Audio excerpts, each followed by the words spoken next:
Le roi d'Espagne Felipe V fête son 55e anniversaire ce lundi 30 janvier, en compagnie de la reine du pays et aussi de son cœur, Letizia. Ensemble depuis 19 ans, le couple royal a donné naissance à 2 filles, Léonore, 16 ans, et Sofia, 14 ans.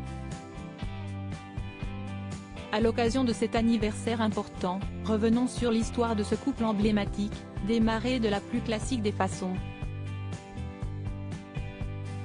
Felipe et Letizia se sont rencontrés chez des amis communs. La jeune femme d'alors 30 ans était fraîchement divorcée et venait de trouver un appartement dans le quartier madrilène de Moratalla. L'héritier de Juan Carlos, lui, venait d'aménager dans une aile du palais de la Zarzuela. Rien ne les prédestinait donc à se rencontrer ou même à se comprendre, et pourtant. Felipe et Letizia ont bien eu un aparté. Entre le salon et la terrasse, ils auraient ainsi évoqué leur déménagement respectif et conditions de vie. Il faisait beau à Madrid en cette fin de journée d'octobre 2002. Pedro Erquicia, le journaliste de la télé espagnole qui les recevait chez lui, discutait avec ses convives sur la terrasse un verre à la main. Parmi eux se trouvait le réalisateur Manolo Rubio qui, ne voulant pas arriver seul, avait proposé à sa consoeur de TV, Letizia Ortiz Oro Casolano, de l'accompagner. Supérieure à Letizia d'Espagne, voici les looks de reine les plus osés de la quinquagénaire. Une première rencontre si discrète aucun convive, ce soir-là, n'avait deviné quoi que ce soit.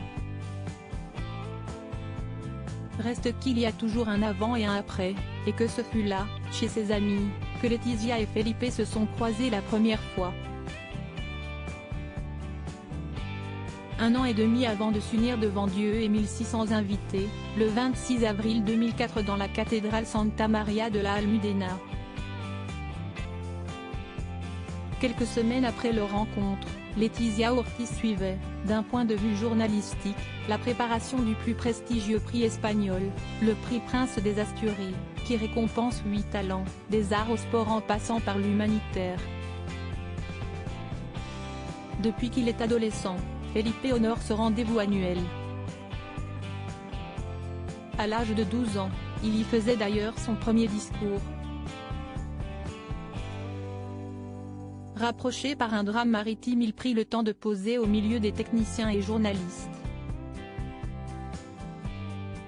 Letizia, dans son pull à col roulé gris, se tenait loin du géant, à l'extrême droite du groupe, le regard perdu, comme absente de la scène.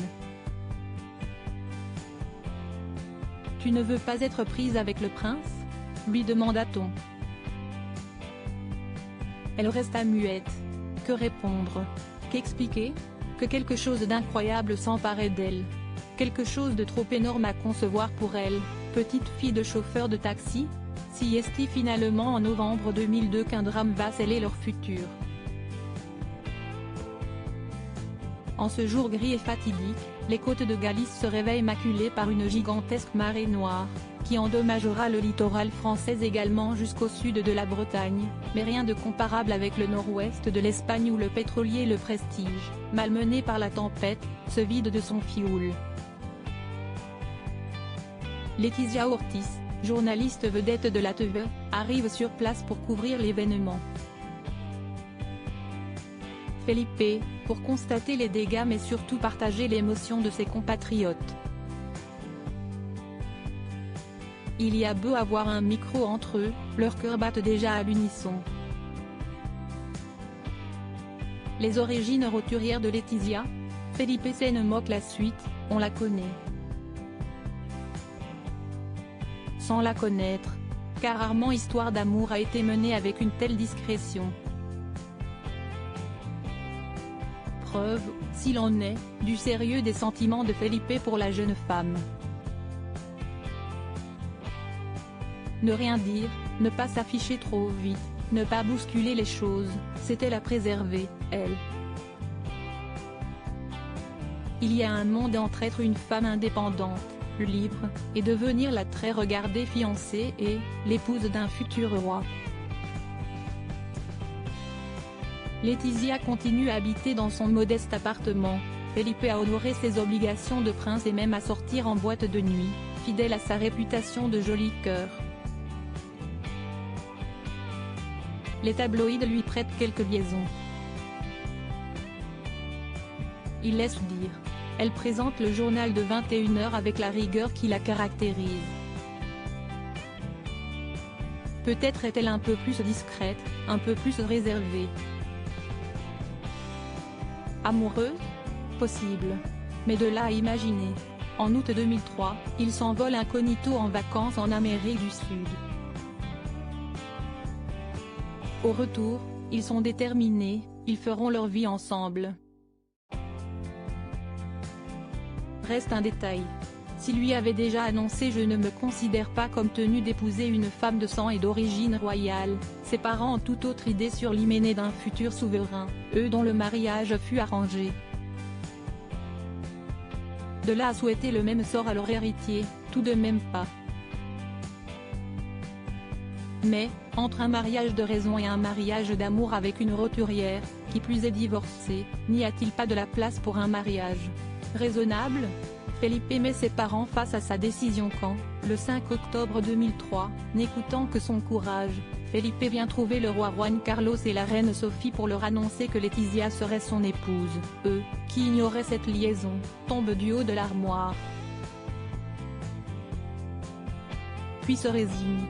Cette Laetitia avait épousé son professeur de fac qu'elle a connu très jeune, avec lequel elle est restée longtemps fiancée, et dont elle s'est séparée un an après leur union légale. Soit, erreur de jeunesse qui n'a pas été consacrée religieusement. Ouf. Elle n'est pas de sang royal. Sa mère est infirmière, ce qui est honorable, son père, un journaliste reconnu qui a fondé la radio Antenne 3. Elle-même a de sérieux diplômes et effectué une carrière internationale, du Mexique aux USA, des plus brillantes. Tout cela vaut toujours mieux qu'Eva Sannom, l'ex-petite amie de leur fils, mannequin norvégien, dont les défilés lingerie n'avaient rien de protocolaire. Surtout, Laetitia est espagnole. Elle serait donc la première souveraine de sang ibère depuis 124 ans.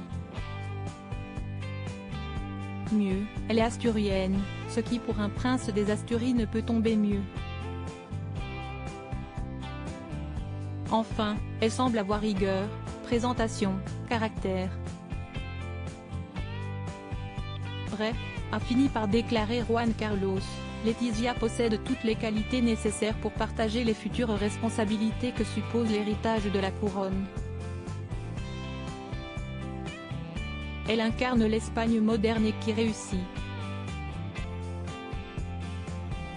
Il ne croyait pas si bien dire. Alors que le pays, à l'instar de bien d'autres en Europe, tangue, cette femme issue d'un milieu modeste, rassure. Son féminisme, son souci d'être près de la vie des vrais gens, d'élever ses deux filles le plus normalement possible, de ne pas réprimer sa spontanéité, d'ailleurs celle de Felipe à s'exprimer, finissent par plaire. Article écrit avec la collaboration de 6 médias Crédit Photo, agence.